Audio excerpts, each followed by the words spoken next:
साथियों नमस्कार। मैं रामचंद्र शर्मा फिर से आपके बीच प्रस्तुत हूँ, फिर स्कूल से शिक्षा से संबंधित एक नई बात को लेकर के। चूँकि परीक्षाओं का समय चल रहा है, उसके बाद आप तय करेंगे कि आपका बच्चा किस स्कूल में पढ़े, कहाँ पढ़े, और 5वीं से 6वीं में जाए तो कहाँ जाए, यूकेजी से 1 में जाए तो कहाँ जाए, या बच्चे में यदि इम्प्रूवमेंट नहीं दिख रहा है तो हम स्कूल का चयन कैसे करें। मतलब आज मैं आपसे ये चर्चा करूंगा, आपसे बात करूंगा कि किसी भी स्कूल का चयन करें तो कैसे करें अपने बच्चे के लिए, और किन किन बातों का विशेष रूप से ध्यान रखें। जैसे सबसे पहले तो आप किसी स्कूल में जाएं तो वहाँ का इंफ्रास्ट्रक्चर देखें, वहाँ की संरचना कैसी है।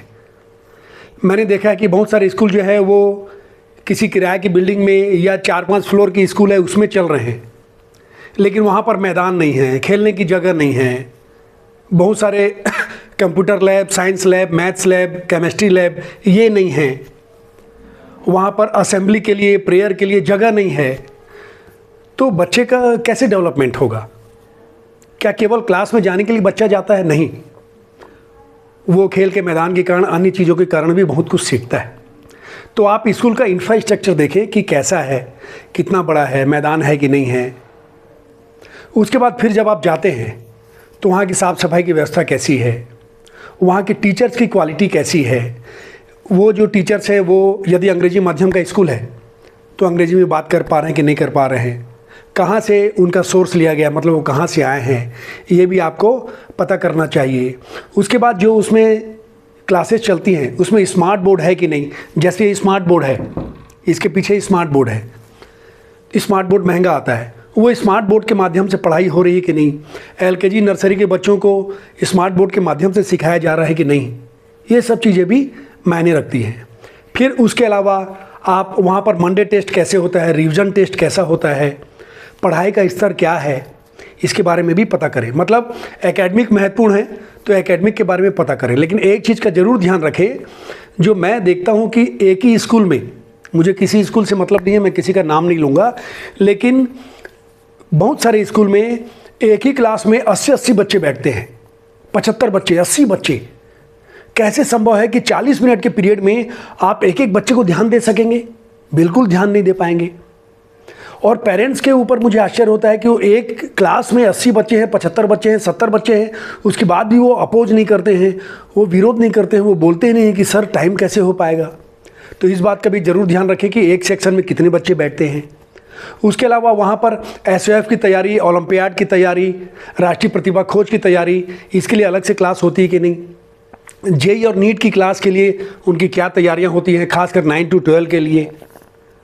राष्ट्रीय प्रतिभा खोज की तैयारी 6 to 8 के लिए वो तैयारी होती है कि नहीं, होती है तो कैसे होती है, क्या उनका स्टैंडर्ड है, वहाँ की लाइब्रेरी कैसी है, वहाँ बुक्स वगैरह हैं कि नहीं, पढ़ने की व्यवस्था है कि नहीं। कई स्कूल में तो लाइब्रेरी है ही नहीं, है तो केवल दिखावे के लिए है। तो आप पेरेंट्स से, मतलब मुझे केवल एक ही निवेदन है कि आपके बच्चे के भविष्य का सवाल है भाई। नर्सरी से क्लास 12 ही तय करेगा कि आपका बच्चा क्या बनेगा, कैसे बनेगा, कैरियर कैसा बनाएगा। तो यदि आप वहाँ पर ध्यान नहीं देंगे तो कैसे होगा। फीस किसी स्कूल की हो सकती है 2000 ज़्यादा या 2000 कम हो, उससे ज़्यादा फर्क नहीं पड़ता। यदि 12 साल में 1 लाख का फ़र्क पड़ता है तो 1 लाख में तो आजकल स्कूटी, एक्टिवा भी नहीं आती है, मोटरसाइकिल नहीं आती है। तो फीस से ज़्यादा इम्पॉर्टेंट है वहाँ के स्कूल का कल्चर। फिर बहुत सारे स्कूल जो है मैंने देखा है किताबी कीड़ा बनाने के लिए प्रयास करते हैं, खाली पढ़ो पढ़ो पढ़ो पढ़ो, घर आना पढ़ो, जाना पढ़ो, ट्यूशन में पढ़ो। नहीं दोस्तों, अब समय बदल गया है।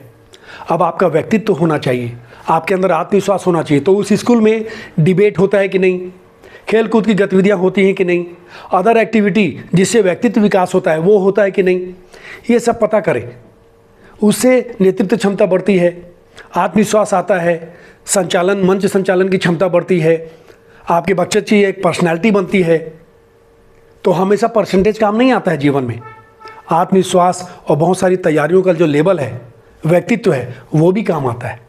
तो इन सभी बातों को आप गौर करें, सभी बातों को देखें, विचार करें, ठीक है। और उसके अलावा आप ये भी ध्यान रखें कि बच्चे का जो टीचर है वो बच्चों के लिए कितना समर्पित है, आपसे बात होती है कि नहीं होती है, कॉपी चेकिंग वगैरह कैसे होती है, ये सब भी ध्यान रखें। हॉस्टल के लिए यदि आप ध्यान देते हैं, बच्चे के लिए हॉस्टल के लिए सोच रहे हैं, तो ध्यान रखिए हॉस्टल में बच्चा आत्मनिर्भर बनता है, उसका आत्मविश्वास बाकी बच्चों की तुलना में थोड़ा ज़्यादा होता है, उसे डिसिप्लिन में रहने की आदत होती है, सुबह से लेकर के रात तक उसका शेड्यूल फिक्स होता है। तो हॉस्टल में इवनिंग क्लास चलती है कि नहीं, स्पोकन इंग्लिश की क्लास चलती है कि नहीं, ज़्यादातर बच्चे ग्रामीण क्षेत्र से आते हैं तो उसका उनको लाभ मिल रहा है कि नहीं, इन सब बातों को ध्यान में रखकर ही स्कूल का चयन करें।